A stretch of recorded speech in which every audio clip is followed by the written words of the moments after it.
Oh no no no no no. Oh yo yo yo. Enter the place, Shacazia. The party done started. Hi everybody, welcome to another We're Going and We're Running to Africa edition. I have a special guest here, Shac. She really is going to talk to us a little bit about how her move from Kenya is, her nonprofit. I want to say Shac is a mentor of mine for my nonprofit, Africa Everything, with her charity she does with Somwa, which she's going to talk a little bit about. I have Nubian here too. She's going to ask questions regarding moving to Africa, relocating, ups, downs, and otherwises. So without any further ado, welcome, Shac. Thank you. Thank you for having me. Welcome, my Kenyan sister. Yep. Oh, yes, my sister. Yes. Okay, so Shac, tell us a little bit about your journey and what inspired you to leave and go to Kenya, and I'll chime in some other questions as you're going. Well, the short version, when I created the Somway Foundation, pronounced Somway, the vision was for me to branch off of kind of doing other missions other than what's in my mission, right? And, when you think of nonprofit, everyone kind of always say, all right, we're going to do this nonprofit and we're going to focus on our mission. When I started the Somway Foundation, actually 12 years ago, my mission was to, thank you. My mission was to, support and take care of families, mothers who are HIV positive, but take care of their children. And that's where it all stemmed from, because, I feel like at the end of the day, the stigma and, what kids face, even what kids are facing right now, kids are looking at media, kids are looking at their surroundings, and they're confused. There's no support. They're confused on why they're not graduating. They're confused on, why they have to have, virtual school going on, and they're missing out on a lot. So when I started Somway, I wanted to basically use the testimonial of what I did when I took care of my brothers, and let the community know that there were little small nonprofits in the community that was different, that was innovative, right? That was, Ethical. Right, and uplifting and fun. And because when I did my research and I looked at nonprofits, during HIV/AIDS, it was all about testing. It was all about medical. It was all about research. It was all about a lot of the things that are good, but I wanted to think outside of the box, because guess what? These testimonials that were kind of, being thrown at me right in my backyard, these were the same, adults that were saying, you know what? I'm raising, my brother, my sister, my cousin, because my auntie, my sister died of an AIDS-related illness, and I didn't want them to become into foster care. And then I started getting more testimonials of like, hey, I'm a sister, I'm raising my siblings, and there's not a nonprofit that caters to that. And that's why I created the Somway Foundation, because SOMWA, Survivors and Mothers with AIDS, basically it's saying I am Somway. I am a survivor of mothers with AIDS. I am that person, and grandmas are that person. But because of the stigma and because of the hush hush, no, we can't say it in the family that your mother or a family member had this disease. We got to say that they were sick. We got to say that they were ill, because we don't want, in the Black community, we don't want to feel shame. We don't want other families talking about us. So when I started Somway, I was actually in just a year with Somway. And, with my volunteers, I have a total of close to 500 volunteers, Wow. all over. You got to tell us about that. Yeah. Wow. But that's a collaboration of volunteers who walked for Team in Memory of Wanda for AIDS Walk. And what I did was, in my 12th year of the AIDS Walk, that was like one of my biggest teams. I had 250 walkers, and I used that as a platform to introduce Somway. And I just said, hey, and you guys have been rocking with me. Now we're doing something a little different, that's going to require for you to maybe, you know, bring your son, bring your daughter, bring, you know, let's do family events. And then, you know, once I introduced the world to Somway, you know, when we had our first event, and that was the toy drive, you know, I saw the impact, and I didn't know it was going to be that big. I swear to you, I didn't know. I was just like, wow, we had one toy drive and we had over 250 bags of toys.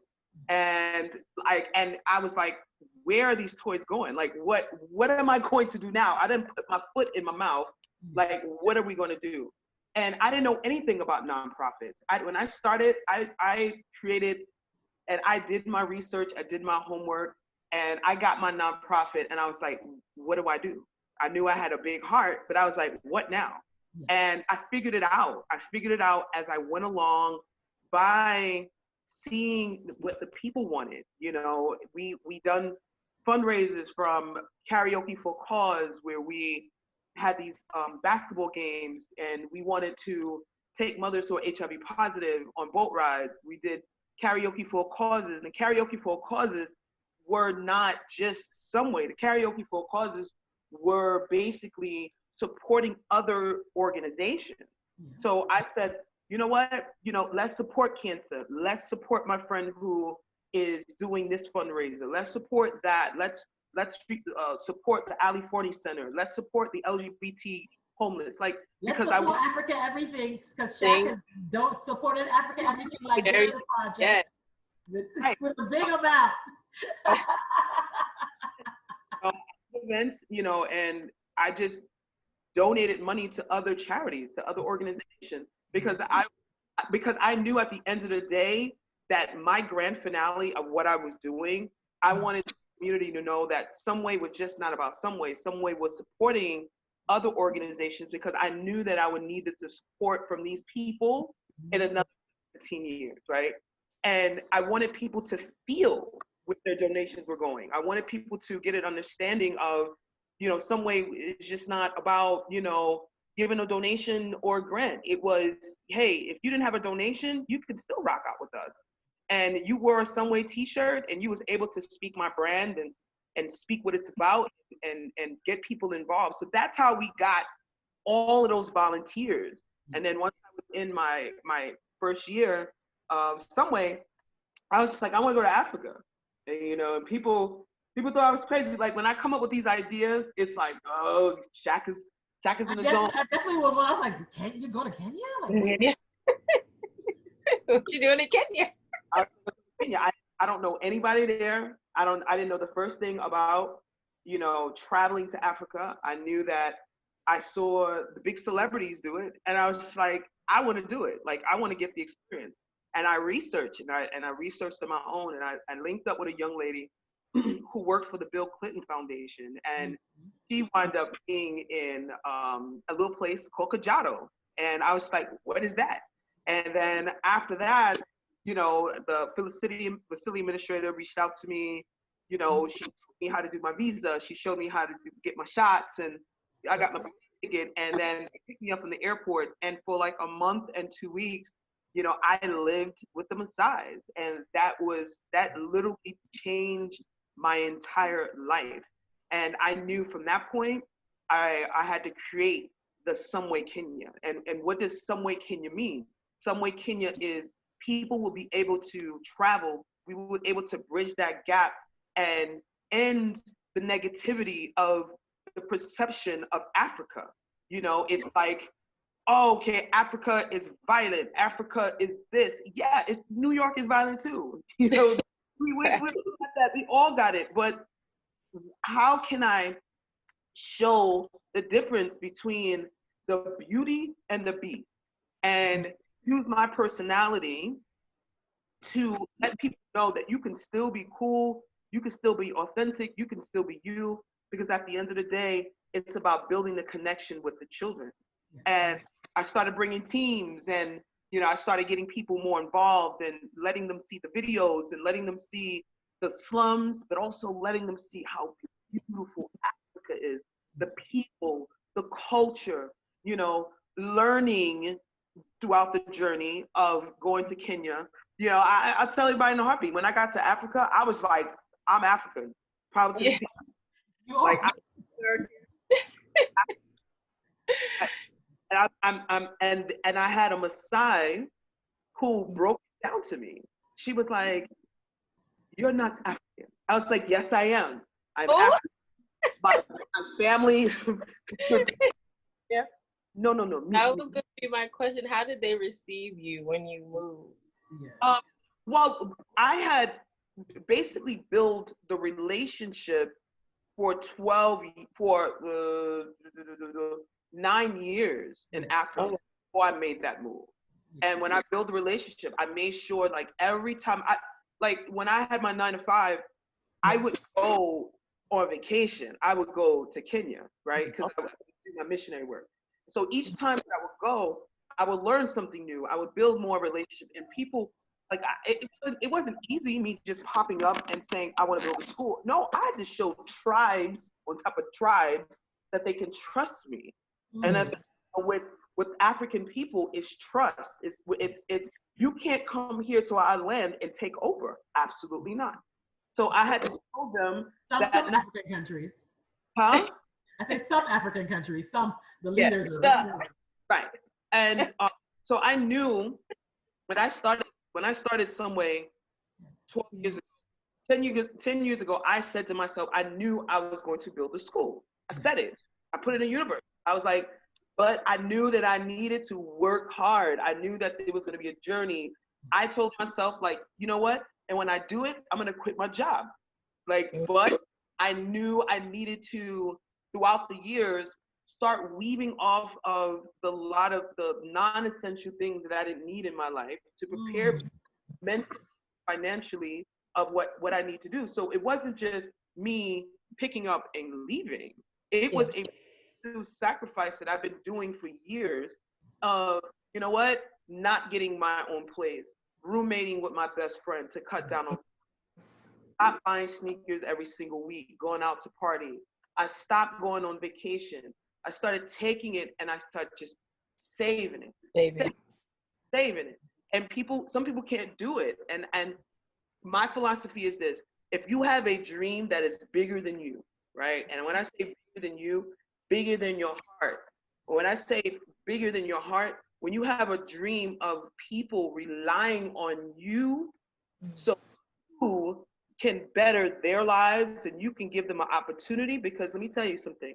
I can't speak for different places in Africa, right? I can only speak for Kenya because I only know the culture in Kenya.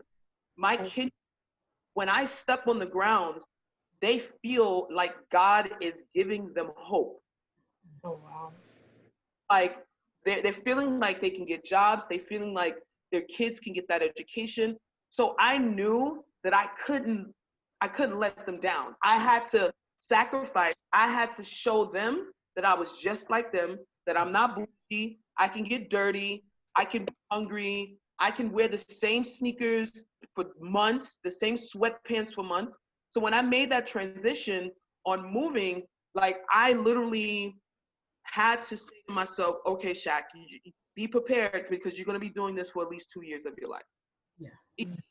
Sounds like I downsize my suitcase. You downsize your suitcase, I swear. So Shaq, a question. So how, like you said, you squirreled away, you saved and everything. How much do you think somebody will need to make the move to Kenya? And you know what I'm saying, when it comes to living, eating, and being able to be sustainable for a couple of years, because not necessarily would you be able to get a job that can pay you what you were getting here in the United States. You might, but you know, it's not going to be the same with cost of living. So tell us a little bit about that, you know, scrolling through that. Well, I think it all depends on the individual, right? And I tell everybody has different needs, right? You know, like some people, they need a certain type of lifestyle. Like I didn't need a certain type of lifestyle. What I did was I went down there first and planted my seed. So I tell everybody, and I give the advice, like, just don't pick up and go. You got to have several trips. You have to have, you know, this is my 15th time going to Kenya. So you have to constantly go, and you got to map out and scope out, and you got to plant your seed on where you need to do. you need to surround yourself with people that can give you that advice, right? On, okay, if you live there on that road, you know, it may not be easy for you because it's not safe for women on this side of town, right? Or, you know, a lot of people, what they do is when they think of moving to Kenya, the first place that they go is they live in Nairobi. And a little bit of the city, right? You got your Westlands, you got your, you know, you got the people that got money. You get some really beautiful places. It's city, there's Uber, blah, blah, blah. I didn't want that, you know. I didn't want that. I didn't want to be traveling from Nairobi 3 hours a day to get to my school. So, you know, I went to Nairobi. I researched to see where these places on the outer skirts of Nairobi, and then was driving, just got on the roads and just drove and, you know, saw a place. And I was just like, okay, I'm going to come back next year. I'm going to come back next year. When I come back next year, I'm going to do my homework again. Okay, how far is it? How close is it to the children's home, to my school, right? How can I get there?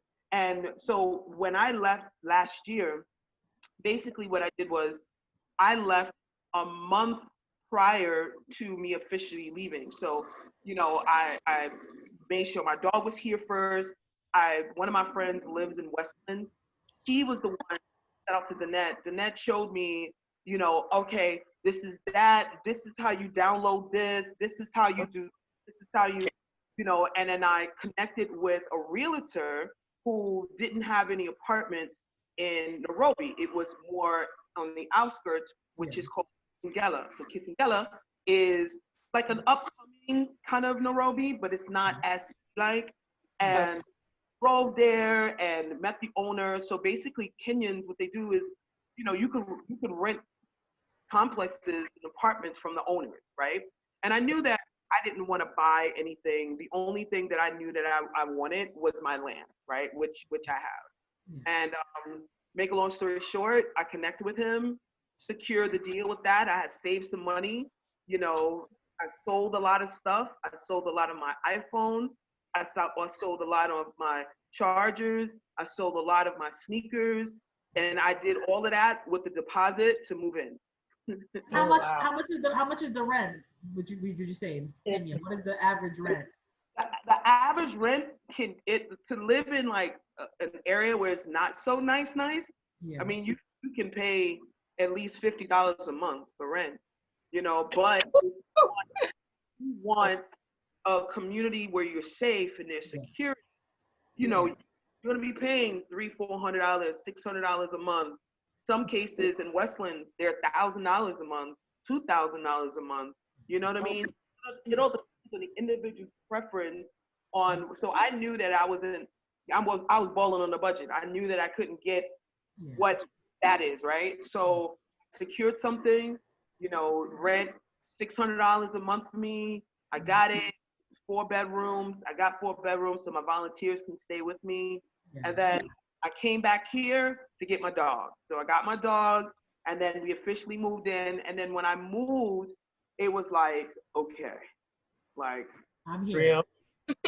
So like, oh, because you literally left America, went to Kenya, culture shock. You don't the language. You don't really speak the language. I know the basics to get me by, right? So, you know, in the morning, you know, it's the sasa, you know, it's the, you know, poem, it's the greetings, right? Because like people by me and they would say something and I didn't understand it. So the only way that I would do it is I would ask, and I'm like, hi, you know, if I saw a grandmother or mother, shosho, because that's what they refer them to me as, or I'll just ask the kids, you know, and I'm like, how do you say that? And they'll say it slow.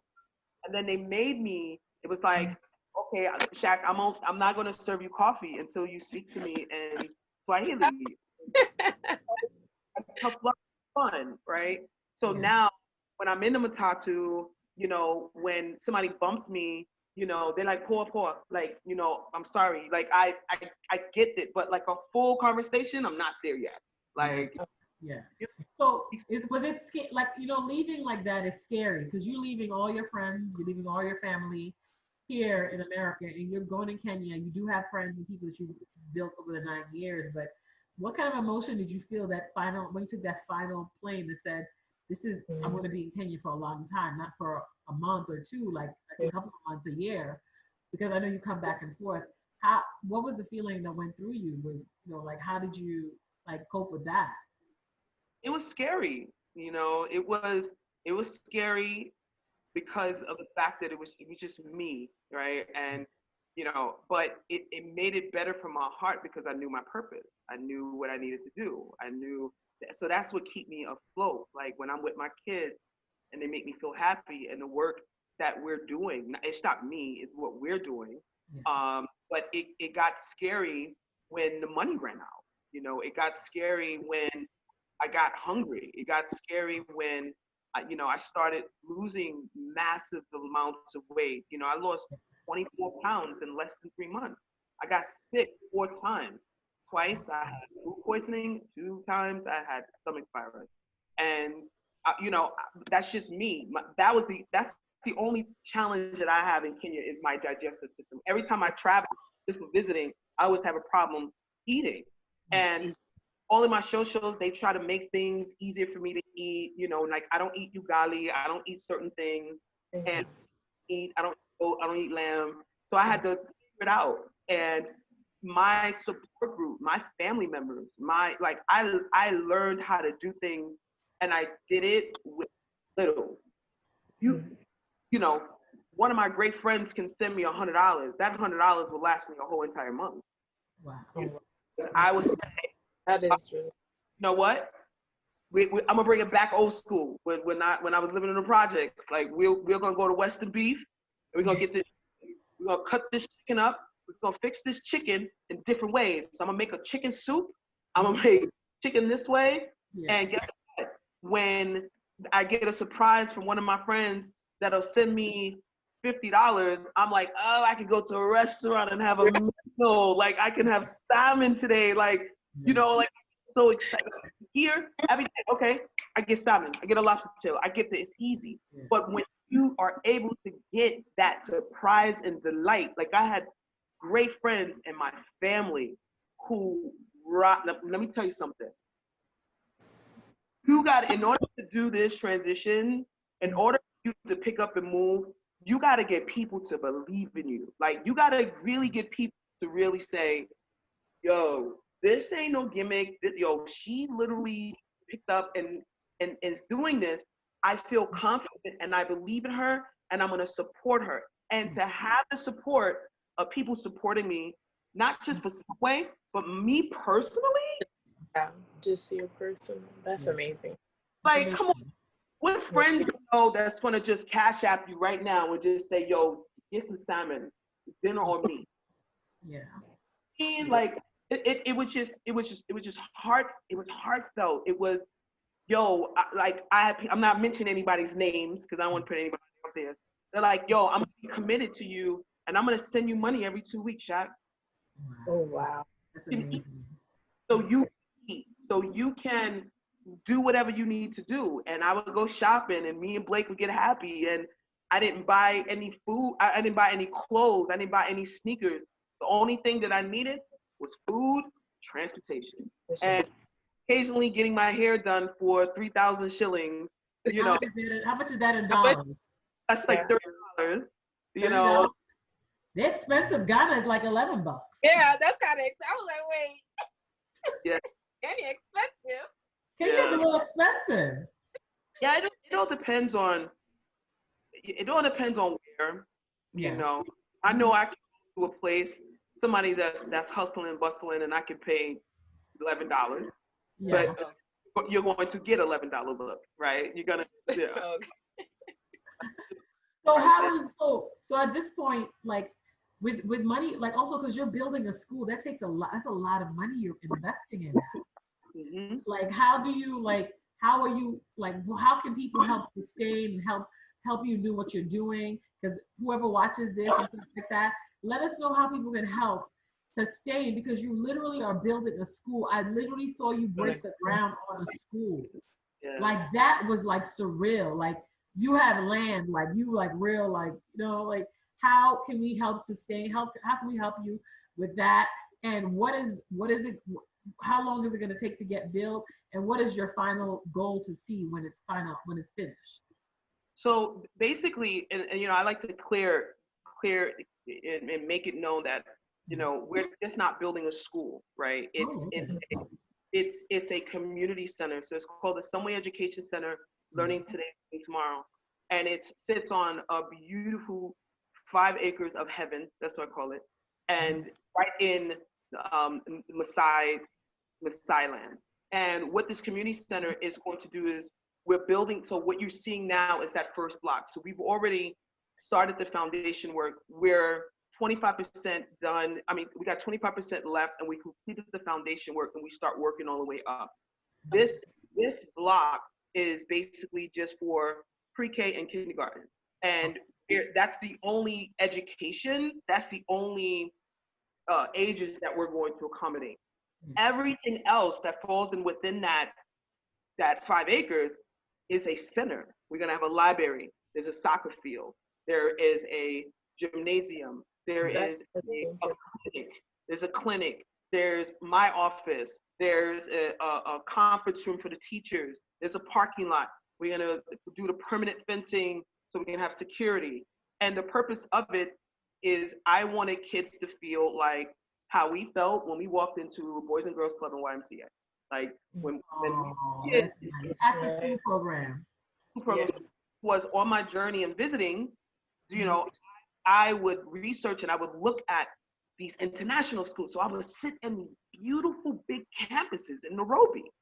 And I'm like, wait a minute, like these kids, they got money. Like they got a whole pool. Like, but my kids don't have that. I'm like, they got programs, they got after school programs, and they got programs for families. This is a tutorial? Like, so I said, you know what? Let's put it all in a gumbo. Let's just all in a gumbo, and let's give them an experience.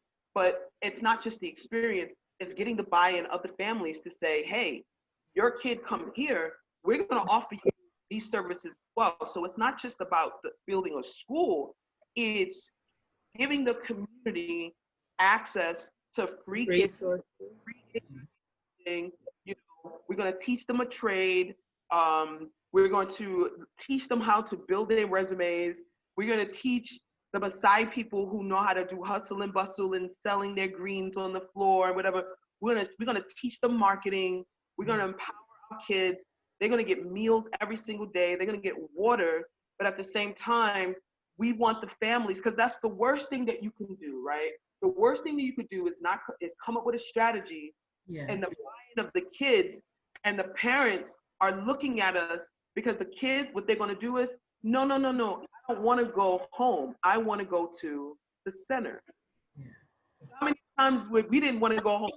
We kind of chilled at the Boys and Girls Club. As long as you can. As long as you can, you didn't want to go home. Like, I'm like, oh, I gotta go home. I gotta wash dishes. And so I wanted something where they felt that the community was supporting them. And the programs that we're implementing, we're going to implement a lot of HIV/AIDS structure.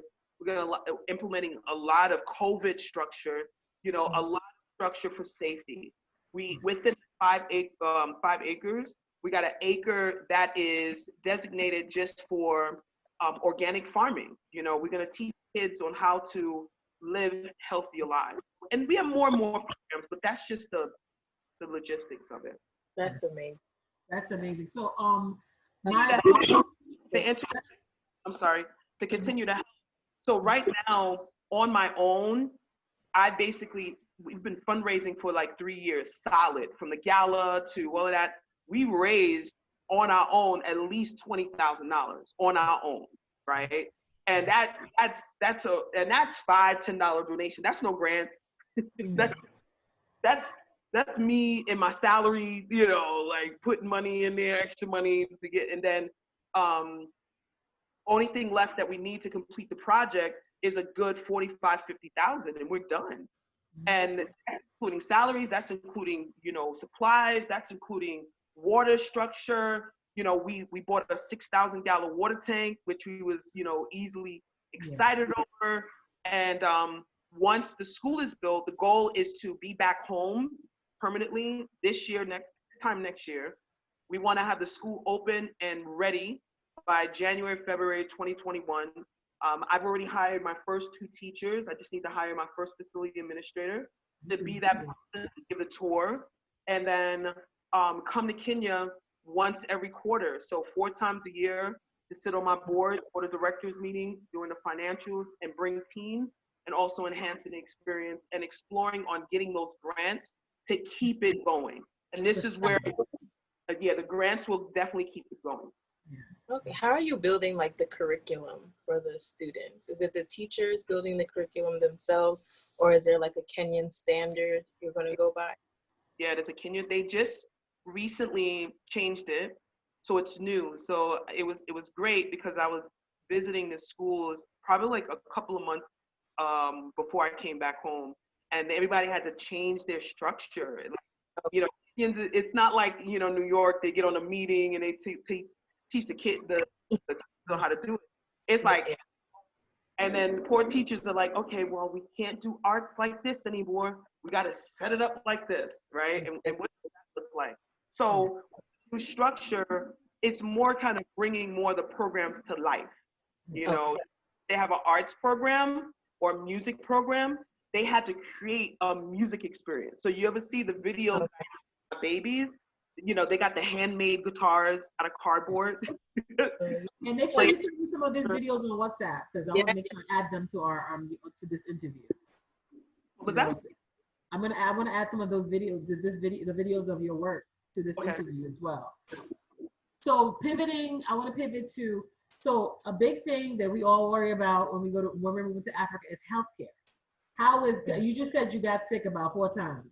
How is healthcare? How is healthcare priced? What are some of the protocols? That's the first question, and I have another one after that. Well, the thing about with Kenya, they have a chemist. They have a chemist. They call it chemist. The pharmacy. Yes. They have a every other corner, like we have bodegas, right? And the thing about with chemists that I love about Kenyans, these chemists, they know if you walk in, you get sick, they know what to give you, right? And I go to, so when I got sick, when I had the stomach virus, basically I did what I'm used to doing, right? And making sure I'm hydrated. And, I got antibiotics. And so I came prepared on bringing my with me of any event I said, right? And, that goes with, my hypertension. I had to make sure that I get 3-4 prescriptions months of my hypertension pills, because I know that I can't get my hypertension pills there. With healthcare, I made sure that I was taken care of, and my company took care of me when I left, and it kind of extended my healthcare. So little things. So it's little things like that help me. I get people who donate their flyer miles, for plane ticket. They can't go anywhere. So I got general managers, I got people who own these companies, and they be like, here, Shaq, you can take these miles, and that's your travel back and forth to Kenya, for the next 2 years, That's amazing. That's amazing. So, but if you were to go to a hospital in Kenya, what does it look like? Let's say something happened. What is the pricing? What does it look like? It all depends. I know when I bring kids to the hospitals, it's a little bit cheaper. So, I know that there was a family who we needed to take to the hospital because the baby needed HIV meds, and I got donations, and I think you sent some donations too with that to help with the cost with the medicine, and that came up to like maybe $500, right? But that was medicine, that was HIV meds. There's a lot of places that family can get free HIV meds, but we wanted to make sure that she had enough because she lived 3 hours away, right? So we bought like water, we bought like things so the baby can, won't be dehydrated. So you can pay anywhere between 8,000 shillings, which is $80, to be seen, to get the treatment that you need, all the way to like $500. It all depends, right? And think about the local man on the street can't afford that, honestly. Local. So they're really going to the chemist or trying to do stuff herbally and stuff, because that's really expensive when you think about it. $80 just to be seen. Yeah, but that's, you know, it depends on where you go. You know, that can be an easy $80 in Nairobi, right? But if you go into places where I live, you know, you can pay, you know, 2,000 shillings. You pay $25, you know, just to be seen. But it all depends on what you need to get done, whether it be blood work, X-ray, you know, all the little stuff that basically adds up.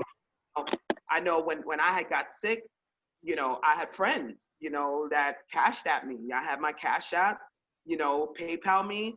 I'll go right to the bank, and I paid for whatever I need to get paid for, just so I can be better and get medicine from the chemist.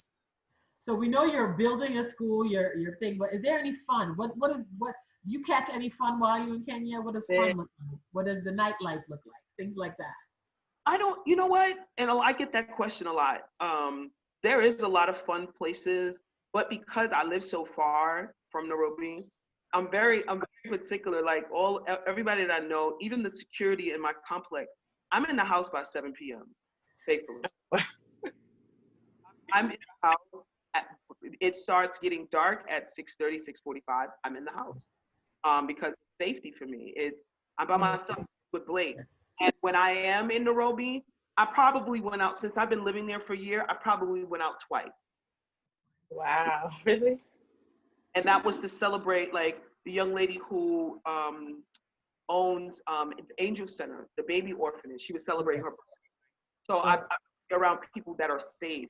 And these are like the hip people. These are like the young, vibrant, you know, the culture, the Afrobeats people, the people that are in the top. And they know, I'm like, I gotta go home. Like, so I set it up. I'll be like, all right, I got my driver. My driver's me outside. He's home, you know, and I'm not staying out. I'm not spitting out at nobody's house. I'm going home. Okay. So then I'm hearing you talking about safety. So how is it not safe? Like, how is it like safe? Because you go home at 7 o'clock at night. So how is it safety wise? I mean, you're by yourself, like safety wise and police. How is that dynamic in Kenya? It's definitely, in certain areas is definitely not safe. It's just like you in certain areas in Brooklyn, you just wouldn't be by yourself, right? Certain areas in the Bronx, you just wouldn't be by yourself. And me, because I look different. Me, because you know, like I literally try to cover my tattoos when I'm around certain places because they think I have money, right? They, you know, it's like only celebrities have tattoos. The people me. And when I'm safe, meaning, you know, I don't want to put myself in a situation where like it bad enough, like it's the hustle and bustle when it gets dark. I don't know where I'm going. It's like, you know, oh my God, all these tattoos. I'm only used to one route. He took a different route. Oh my God, what do I do? Like, you know, it's fun, but also it's at the same time. And at the same time, I am a woman, and there are, you know, Kenyans who, you know, majority of Kenyans drink, and everybody wants to be a bad boy, and everybody have their whiskey and be crashed at 1 o'clock in the morning. And I don't want to do that. Kenyans like Hennessy. Yeah. Like faithful, and I surround myself with people that I feel safe with, because they look at me like, oh yeah, she's not from here. She got money. I'm very particular on when I where I record, where I pull up my phone, because I have an iPhone. Like I know, and so I implement that with my volunteers. There's some places where you don't have to, you could be free, right? You don't have to worry about all of that. But then I'm like, look, we're going into an area, like tuck your chain in, like it's like in Queens, yeah, tuck your chain in. That's So what are you go ahead, I'm Vivian. What are your I guess top 5 things people should know about Kenya? I'm glad you asked these questions. Top 5 positive? I guess do both actually. So top 5. Kenya is, the culture, the people is so beautiful. Like the the sound, you know, the energy of just being on the motherland, and just having knowledge of the culture. Number two, the food. Even though I can't eat a lot of the food, but just food and how it reminds me so much of, you know, the Southern hospitality where your grandmother was in the kitchen, and the way she just mixed her up and making that mac and cheese. You know, that's how, you know, the do with the ugali, like they just put their soul in it. Whole spirit in it. Yeah. The music, like Kenyans, like they have the most slept on artists you could possibly imagine, man. And the sound and how they want to just be free, and they just make music based on their spirit, right?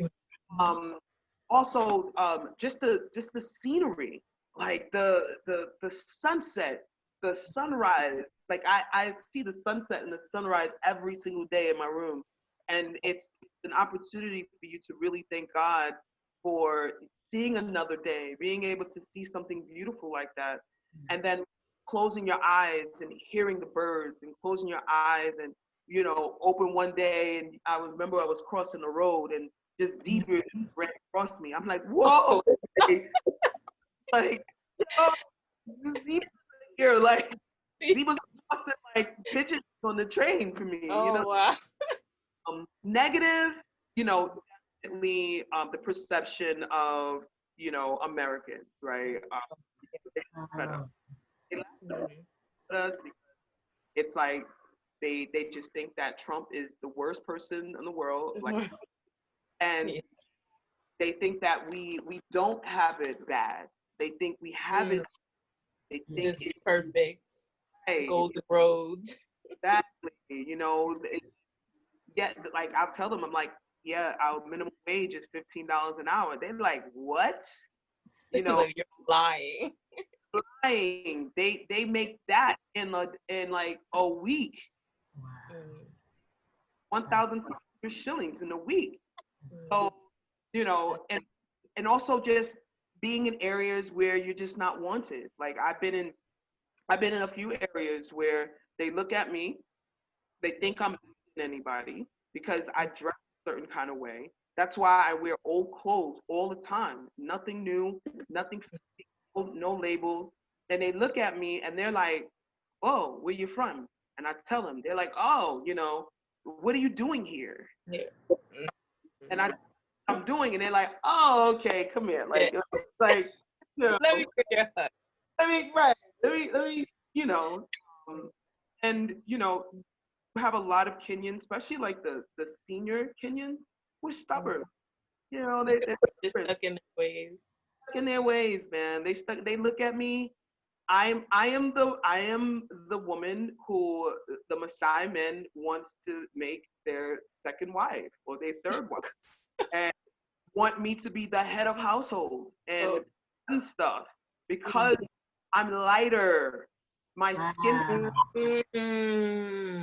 I'm prettier, and I shape thicker, and I can hold more babies. Oh. Well, I ain't finding no man in Kenya. Wow. That is so.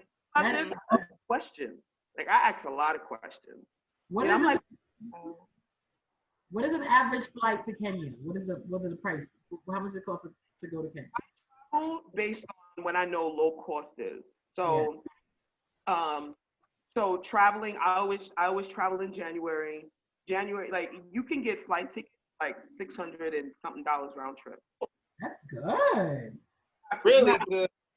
You have to know your airline. There's some flights that are way expensive, but I have a trick where I go, okay, I know this airline. So either I'm flying Kenya Airways. Kenya Airways is probably like the only airline that is a direct flight.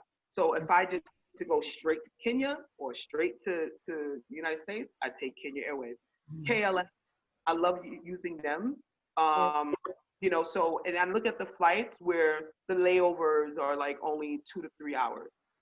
So they can run anywhere between $600 round trip to a good $800-900. Oh, okay, that's not bad. And how many hours? How long is the flight? Direct flight, close to 15 hours. Layover. It's more than Ghana. Oh, Direct flight. Direct flight with Kenya Airways, almost 15. you on the plane for 15 hours, Shaq? Oh my goodness. Yeah. Oh my goodness. Oh my goodness. I'm gonna have to drink something to knock it. I'm so used to traveling, being on that flight for that many times. You know, like I'm used to it. The layovers, it would probably be like a total of a good 19 hours, 20 hours, because there's like usually a 3-hour layover in Amsterdam, or there's, you know, it all depends on which route you're taking. So, but I'm so used. I take my sleep. I tell wake me up when it's time to eat.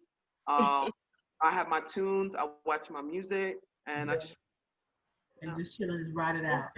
Yeah. So, do you think that you're gonna? Do you think that you're gonna like? Because I know you said you come back and you want to eventually just. Are you gonna come back to the U.S. after the school is built and everything, or are you gonna permanently have a space in Kenya too? No, I'm gonna come back home, but I'm gonna permanently have my space there. So, you know, the goal is to still have my apartment, you know, that I have there. So, you know, create other businesses. So I have a mini mart that I saw. Tell us about the mini mart. I like that idea really a lot. Mm-hmm. Mini mart. Basically, it's just, you know, something right now to provide jobs and opportunities for the people in the community. Mm-hmm. And if you took a Whole Foods bodega, combine it in one, make it a Kenyan version, that's what it looks like, right? And we sell, you know, it's just like it's at a gas station. People come in, get their beverages, snacks. You could buy food. You could get an experience. You could buy incense, buy all types of stuff. And you know, it's been open since March of this year. Congratulations! Yes. Congratulations! It's about creating your own empire. Soon you're gonna have all the mini marts all over Kenya. Yeah. I got my eye on, you know, bigger ventures. You know, I'm connecting and seeing how things are done, and kind of building ventures and building that gap with Kenya and United States with business. I don't want to throw it out there. I have people that kind of want to work on it. I want to do it and complete it, ready to rock and roll in like the next 2 to 3 years. You know, so I'm excited about that. So how is the job market? So you're going for a specific, of course, you have your specific goals and everything. How is the job market for expatriates in Kenya? If somebody wanted to know, what is it looking like?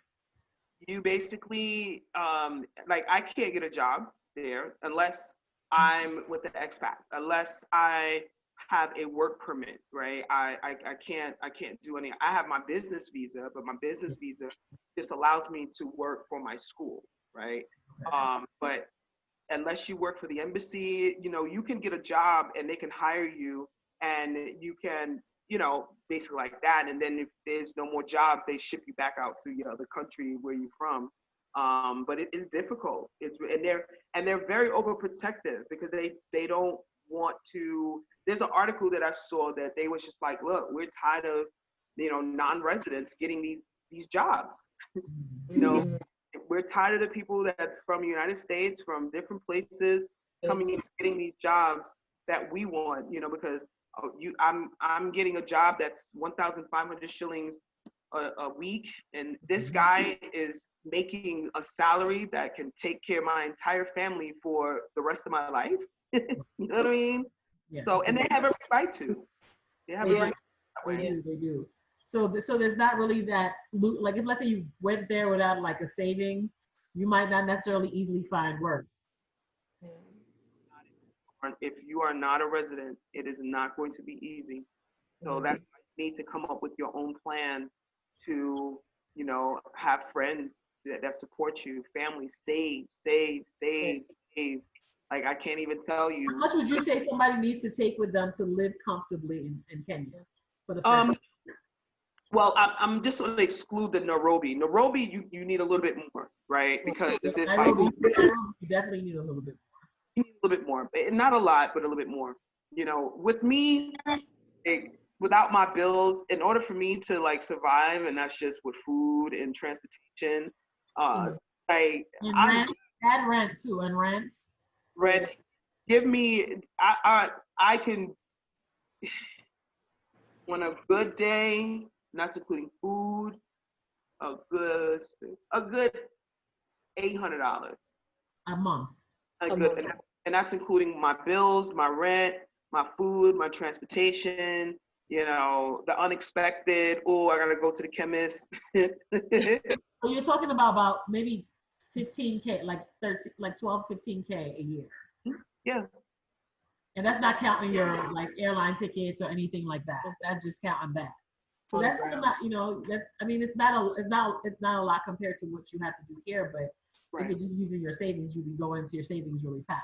Right. And especially if you don't have a solid plan, you know, I tell everybody, have a solid plan, you know, because I had a plan and then the plan ran out and I had to figure it out. Right. Mm-hmm. And it's just I'm like, okay, all right, I don't know where I'm going. Okay, let me ask around. I need a juice spot. All right, where can I go? Like every day was a journey for me. Like I got lost. Like you gotta get lost. You gotta like get frustrated. You know, you gotta be hungry in order for you to understand the logic of I can't get chicken. I just gotta keep eating rice every day because I don't want to continue to get sick. You know, so it was it's still a struggle. It's still a struggle. Like just be real, like, you know, like honestly, like, you know, it's still a struggle, but as you're going, you're learning, right? Yeah. And that's I'm honestly scared of, like, you know, I want to move to Ghana, but I'm like, before I move, I gotta like talk to a couple of people because it's not, you know, it's great when you go down on vacation, you chilling, you know, you balling out of control, but when you go on an everyday and don't have a full-time job there or have money coming in, it becomes another dynamic, right? Exactly. And that's a problem. So how can people find you? How can people donate to your cause? How can people know more about you? Let us know what some of the things that people could help in fostering and also where they can find you. So I'm glad you said that, my sister. So you can find me easily, my sister. You can find me easily, my sister, on Instagram, and I am Somwa. Facebook, the Somwa Foundation. Currently, we are still fundraising. Right now, we were using CrowdRise, which is a platform that we use to fundraise. Now we're taking a different strategy. We're using a Black-owned company that is basically a CrowdRise, but Black-owned, right? Okay, so kind of like a GoFundMe, but Black-owned. Black-owned. And, you know, I want to get the correct spelling because she would tell me. So her name is Kelly, and it's a company called Spread Comma. And, you know, Spread Comma. And basically, we should have that link up ready to rock and roll within the next 2 weeks. And this link is basically more of an innovative way of fundraising, but it's Black owned. So I kind of wanted to do differently, do things fun, and I have different incentives for people that are making donations on what they can get and how they can be rewarded for it, you know, in a good Shack way. And you know, just getting those donations. We have some way gear that, you know, was created. We have t-shirts, we have doggy gear, we have bags, and all of these items that we sell go straight to, you know, funding for the school, you know, getting bricks and cement and ballast and lorry waste and water, you name it, and salaries, and just so I can work remotely from here for now and just send it. You know, I already came up with a structure on what the daily operations look like of how many men need to get on the ground, what's needed, how much money we're going to pay for supplies. So that's one of the reasons why I wanted to be there anyway, was so people can have trust to see where their donations are going. Kenyan's philosophy on budgeting, so it's totally different.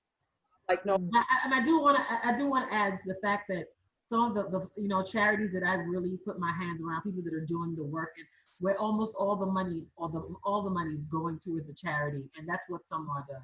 Yeah. And you guys want to make sure that if you're going to give back to Africa or even support Black Lives Matters, support anything, support charities like this that are really doing the work and really giving back the way they should.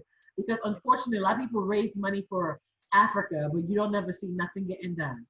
And nobody's usually going to get on a plane to go look what you've done. So you can lie that you're getting stuff done, and you're not getting anything done, and you're busy spending the money and packing it up.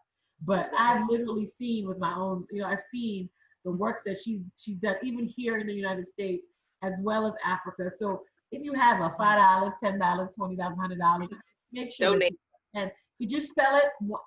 Could you spell it out so people know? Spell it out so people know exactly where to go. Yeah, so Instagram is I am Somwa. That's IAMSOMWA. Our website is somwafoundation.org. That's SOMWA foundation.org. On the website, you can, it's access to everything. The Somwa gear, the link for the crowd rise, what we do, how we're doing it. And also what's great is when people make these donations, you get alerts from me, and you get, the updates on me on what we're doing and what we purchase. So, imagine making a donation of $20 and then, 2 months later, you're like, oh, we bought a 6,000 gallon water tank. And you're like, you did that with my $20? Like, that's good. That's good. Yes. Yes. Yes, indeed. Nubian, do you have a last question before we close out? I think that's it. Or let me see. It. How? You know what? I have a last question. How is dating in Kenya? I don't date. I don't date. I don't have a social life. I don't want to. Like, she's in the house at 7 o'clock. Yeah, I'm in the house at 7. I don't trust anybody. Like I'm there just predominantly to get this school built, and I don't even get. It's funny because I tell everybody, like, okay, when you go to Miami, right, you get a vibe, right? You're like, oh, like, you get, like, it's just a different vibe of like, I gotta flirt, I gotta, whatever, right? But going, like, I can't speak for any other place in Africa, but going to Kenya, the moment you get off that flight, you don't feel that. You don't feel the, I need to flirt. You feel like, I'm here for a purpose, and not even building a school. Like, I'm here, I'm accepting this positive motherland wave and this energy, and I want to explore the wildlife. I want to get the good culture, the good people, the good music, the good gospel. So it's a totally different vibe when you get out there. And you can ask any one of my volunteers when they come. It's like you don't feel that. You don't feel that. You're so drawn to my kids. But that's where you just want to be around all the time, is the kids. That's it. Talking about, don't you work with a company that does the safaris as well too? Yes. So they're called Misha Tours and Travel, and this is an amazing travel group that basically customize your whole itinerary. Right. I had some friends who literally, hey, Shaq, I'm here. Yeah, I forgot to tell you, we need help, and they would just come up with something real quick, like, okay, first thing we need to do is pick you up from the airport, right? Like, just, just certain things. And they're amazing. They provided the soundtrack, what I called, of the Kenya experience for all of my volunteers, from the safaris to everything. And they know everything. Like, you can be like, I want to see this. They know exactly how to plan that out. That's amazing. So please, Shaq, don't forget to send me some videos so I can insert it within this video so people can see the work that you're doing. And thank you so much for being on here. Remember, some way, somehow, we're going to make sure we help together to build back Africa, right? Yes, absolutely. Thanks, ladies. Have a nice day. Bye-bye. Oh, no, no, no, no, no. Oh, yo, yo, yo. Enter the place, Shacazia. The party don't start till they go now.